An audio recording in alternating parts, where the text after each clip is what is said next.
বন্ধুরা, welcome to my YouTube channel. তোমরা কেমন আছো? আশা করছি খুব ভালো আছো, আর আমিও খুব ভালো আছি। এই বেল গাছটা দেখতে পাচ্ছ বন্ধু, এটা অনেক পুরনো গাছ, আজ 15-16 বছর ধরে হয়ে গেছে এই বেল ফুলের গাছটা। দেখো কি সুন্দর, বেশ অনেকগুলো ফুল ফুটেছিল। আমার বড় তুলে বাটি করে ঘরে জলে বসিয়ে রাখে, যাতে ঘরে স্মেলটা ভালো বেরোয়। আর এইদিকে দেখো, ছেলে পড়তে যাবে, ছেলেকে জল মুড়ি দিয়েছি। ও সকালে দুধ খেয়ে যায় না, বলে মা আমার গ্যাসে পেট ব্যথা করে, তা ওকে জল মুড়ি ভিজিয়ে দিই, নুন চিনি দিয়ে ও খেয়ে পড়তে চলে যাচ্ছে। আর এইদিকে আমি রান্না করছি পটল আলুর তরকারি, ডাল, যে আলু টালু কেটে রেখেছি, পটলটাকে ভাজছি এখন। আর এই ছেলে পড়তে চলে গেল, ওর সকালে 7:30 থেকে পড়া থাকে। আর এদিকে দেখো জলের বোতলগুলো সব ধোবো আমি বের করে রেখে দিয়েছি। আর 7:30 বাজে যেহেতু ও পড়তে চলে গেল। আর এদিকে বাসি কাজ আমার এখনও কিছু হয়নি, জাস্ট উঠে রান্নাটা করলাম। সবে হলো, স্নান হলো, আর ঘরে ঠাকুরকে আমি পুজো টুজো দিয়ে দিলাম, দিয়ে যাবো আমি এখন চণ্ডীতলায় পুজো দিতে। তার জন্য আমি এখানে জোগাড় করে নিয়েছি।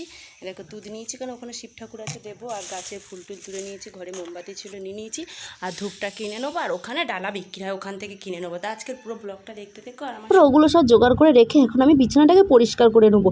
আর চণ্ডীতলায় পুজো দিতে যাবো বলে একেবারে সব ধুয়ে, গ্যাস ট্যাস মেজে টেজে বোতল টোতলগুলো সব ধুয়ে পরিষ্কার করে নিয়েই আর নিরামিষই রান্না করেছি। ওই জন্য করেছি ডাল আর পটল আলুর তরকারি করেছি, কেন বড় নিয়ে চলে যাবে। পটল আলুর তরকারি কষা কষা করলে আমিও এসে লুচি কিংবা পরোটা করে খেয়ে নিতে পারবো, সেই জন্য। আর যেহেতু বৃষ্টি হয়েছিল, সেই জন্য খাটে বিছানা করেছি।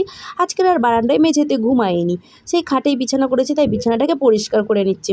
আর এদিকে বড় কাজের জন্য বেরিয়ে যাচ্ছে, ও রেডি হয়ে গেছে, ও কাজে বেরিয়ে গেলে তারপরে আমি রেডি হব। ছেলে এখনও পড়ে আসেনি, ছেলে আসলে ওকে একেবারে স্নান টান সব করিয়ে নেব। এই যে বর বেরিয়ে গেল, আমি করে দিলাম টাটা বাই বাই।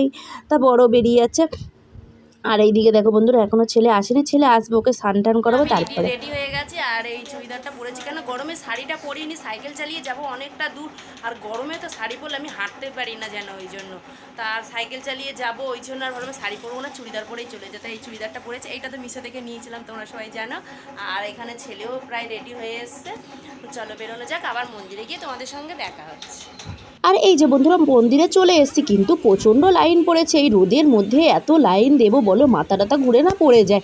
কিন্তু সেই লাইন দিয়ে আছি। তারপরে ডালা টালা কিনে আনলাম, যে এখান থেকে আমাদের স্টেশন দিয়ে মিষ্টিটা কিনে নিয়ে গেছি, আর ওখানে গিয়ে ফলটা কিনে নিয়েছি। কিন্তু ফলটা কেনা বন্ধুরা বেকার, কেননা ফলটা পুরো নষ্ট হয়ে যায়, তাই না? পুরো ওখানে কাটা ফলই বিক্রি করে, ঝুড়ি করে, সেই জন্য। আর কিছুটা লাইন এগিয়ে এসেছি, দেখতে পাচ্ছ আমাদের পেছনে এখনও অনেক লাইন আছে, প্রচুর ভিড় হয়েছে, যেহেতু এটা প্রথম মঙ্গলবার, সেই জন্য। আর এই সামনেটায় চলে এসেছি।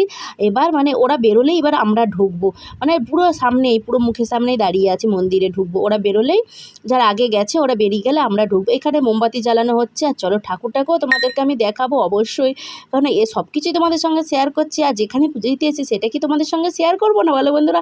কেন তোমরাই তো আমার বন্ধু, বলো। তোমরা আজ আমার যদি পাশে না থাকো, আমি কিছুতেই এগিয়ে যেতে পারবো না। তাই প্লিজ বন্ধুরা, তোমরা আমাকে সাপোর্ট করো।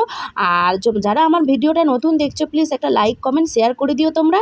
আর এই যে মা চণ্ডী আমাদের, দেখো এই দাদুটা দাঁড়িয়ে আছে বলে দেখাই যাচ্ছে না, দেখো বন্ধুরা, দাদুটা সরে যাচ্ছে, সরে গেলে তোমাদের দেখাচ্ছি। এই যে ঠাকুরটাকে দেখো। চণ্ডীতলায় গেছিলাম পুজো দিতে, এই চণ্ডীতলা থেকে পুজো দিয়ে আসছি, দেখো পুরো গরমে ঘেমে গেছি, যা গরম, তার উপরে রোদ। গেছি 10টায়, আর এখন কটা বাজে? এখন বাজে একটা বাজে 10 মিনিট বাকি। এই ঘরে ঢুকলাম, মানে এত ভিড় হয়েছে, আর এত লাইন, এই গরমের মধ্যে পুরো ঘেমে সানে গেছি। আর ছেলে একটা খেলনা কিনে নিয়ে এসে শুয়ে পড়ছে। শোনা, খেলনাটা দেখা, এটাকে কী বলে, কিউব না কি বলে, ওই কিনে নিয়ে এসে এখন খেলছে। চলো পুরো ঘেমে গেছে দেখো। আর ওখানে বেশি ভিডিও করতে পারিনি, এত রোদ আর এত গরম। তারপরে তোমাদেরকে তো বললামই পটল আলুর তরকারি ছিল, আর এসে লুচি আর করিনি, পরোটা করে গেছে। ময়দাটা মেখে গেছিলাম, এসে টক করে কটা পরোটা ভেজে নিলাম, নিয়ে তারপরে খেয়ে বাসন কোসনগুলো মেজে নিচ্ছি আমি। প্লিজ বন্ধুরা, যারা ভিডিওটা নতুন দেখছো, প্লিজ সাবস্ক্রাইব করে দিও, একটা লাইক কমেন্ট শেয়ার করে দিও। Tata bye bye.